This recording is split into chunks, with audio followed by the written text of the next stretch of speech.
اسلام کی بنیادی تعلیمات، خطبات مکمل۔ دین اور شریعت۔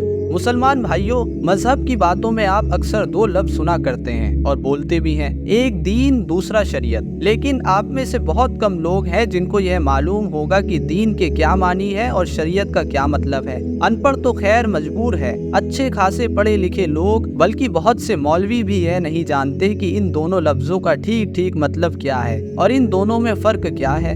اس ناواقفیت کی وجہ سے اکثر دین کو شریعت سے اور شریعت کو دین سے گڑمڑ کر دیا جاتا ہے اور اس سے بڑی خرابیاں پیدا ہوتی ہیں۔ آج میں بہت سادے الفاظ میں آپ کو ان کا مطلب سمجھاتا ہوں۔ دین کے معنی۔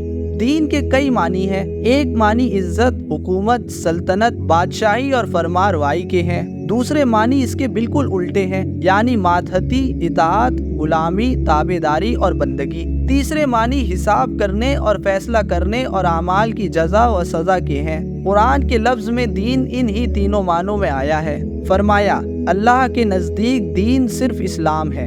قرآن سورہ 3 آل عمران آیت 19۔ یعنی خدا کے نزدیک دین بس وہی ہے جس میں انسان صرف اللہ کو عزت والا مانے اور اس کے سوا کسی کے آگے اپنے آپ کو ذلیل نہ کرے، صرف اللہ کو آقا اور مالک اور سلطان سمجھے اور اس کے سوا کسی کا غلام، فرما بردار اور تابع دار بن کر نہ رہے، صرف اللہ کو حساب کرنے اور جزا و سزا دینے والا سمجھے اور اس کے سوا کسی کے حساب سے نہ ڈرے، کسی کی جزا کا لالچ نہ کرے اور کسی کی سزا کا خوف نہ کھائے۔ اسی دین کا نام اسلام ہے۔ اگر اس کو چھوڑ کر آدمی نے کسی اور کو اصلی عزت والا، اصلی حاکم، اصلی بادشاہ اور مالک، اصلی جزا و سزا دینے والا سمجھا اور اس کے سامنے ذلت سے سر جھکایا، اس کی بندگی اور غلامی کی، اس کا حکم مانا اور اس کی جزا کا لالچ اور سزا کا خوف کھایا، تو یہ جھوٹا دین ہوگا۔ اللہ ایسے دین کو ہرگز قبول نہیں کرتا، کیونکہ وہ حقیقت کے بالکل خلاف ہے۔ خدا کے سوا کوئی دوسری ہستی اس پوری کائنات میں اصلی عزت والی نہیں ہے، نہ کسی اور کی سلطنت اور بادشاہی ہے، نہ کسی اور کی غلامی اور بندگی کے لیے انسان پیدا کیا گیا ہے، نہ اس اصلی مالک کے سوا کوئی اور جزا و سزا دینے والا ہے۔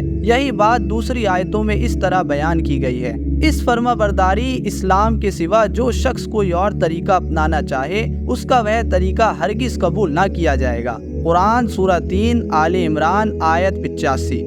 یعنی جو شخص خدا کی سلطانی اور بادشاہی کو چھوڑ کر کسی اور کو اپنا مالک اور حاکم مانے گا اور اس کی بندگی اور غلامی اپنائے گا اور اس کو جزا و سزا دینے والا سمجھے گا، اس کے دین کو خدا ہرگز قبول کرنے والا نہیں ہے، کیونکہ ان کو اس کے سوا کوئی حکم نہیں دیا گیا تھا کہ اللہ کی بندگی کرے، اپنے دین کو اس کے لیے خالص کر کے بالکل یکسو ہو کر۔ قرآن سورہ 98 بینہ آیت 5۔ انسانوں کو تو خدا نے اپنا بندہ بنایا ہے اور اپنے سوا کسی اور کی بندگی کرنے کا انہیں حکم ہی نہیں دیا ہے۔ ان کا تو فرض یہ ہے کہ سب طرف سے منہ موڑ کر صرف اللہ کے لیے اپنے دین یعنی اپنی اطاعت اور غلامی کو خاص کر دیں اور یکسو ہو کر صرف اسی کی بندگی کریں اور اسی کے حساب اور پوچھ گچھ سے ڈریں۔ قرآن میں ہے، کیا یہ لوگ اللہ کی فرما برداری کا طریقہ یعنی اللہ کا دین چھوڑ کر کوئی اور طریقہ چاہتے ہیں؟ حالانکہ آسمانوں اور زمین کی ساری چیزیں چاہے انچاہے اللہ ہی کی فرما بردار ہے اور اسی کی طرف سب کو پلٹنا ہے۔ قرآن سورہ 3 آل عمران آیت 83۔ کیا انسان خدا کے سوا کسی اور کی غلامی اور فرما برداری کرنا چاہتا ہے؟ حالانکہ زمین اور آسمان کی ساری چیزیں صرف خدا کی غلام اور فرما بردار ہے اور ان ساری چیزوں کو اپنے حساب کتاب کے لیے خدا کے سوا کسی اور کی طرف نہیں جانا ہے۔ کیا انسان زمین اور آسمان کی ساری کائنات کے خلاف ایک نرالا راستہ اپنے لیے نکالنا چاہتا ہے؟ وہ اللہ ہی ہے جس نے اپنے رسول کو ہدایت اور سچے دین کے ساتھ بھیجا ہے تاکہ اسے دین کی پوری جنس پر غالب کر دے، چاہے مشرکوں کو یہ کتنا ہی ناگوار ہو۔ قرآن سورہ 9 توبہ آیت 33۔ اللہ نے اپنے رسول کو سچے دین کا علم دے کر اسی لیے بھیجا ہے کہ وہ سارے جھوٹے خداؤں کی خدائی ختم کر دے اور انسان کو ایسا آزاد کر دے کہ خدا کے سوا کسی کا بندہ بن کر نہ رہے، چاہے کافر اور مشرک لوگ اس پر اپنی جہالت سے کتنا ہی وویلا مچائے اور کتنی ہی ناک بھوں چڑھائے۔ اے ایمان لانے والو، ان کافروں سے جنگ کرو یہاں تک کہ فتنہ باقی نہ رہے اور دین پورا کا پورا اللہ کے لیے ہو جائے۔ قرآن سورہ 8 انفال آیت 39۔ یعنی تم جنگ کرو تاکہ دنیا سے غیر اللہ کی فرمانروائی کا فتنہ مٹ جائے اور دنیا میں بس خدا ہی کا قانون چلے، خدا ہی کی بادشاہی تسلیم کی جائے اور انسان صرف خدا کی بندگی کرے۔ اس تشریح سے آپ کو معلوم ہو گیا کہ دین کے کیا معنی ہے،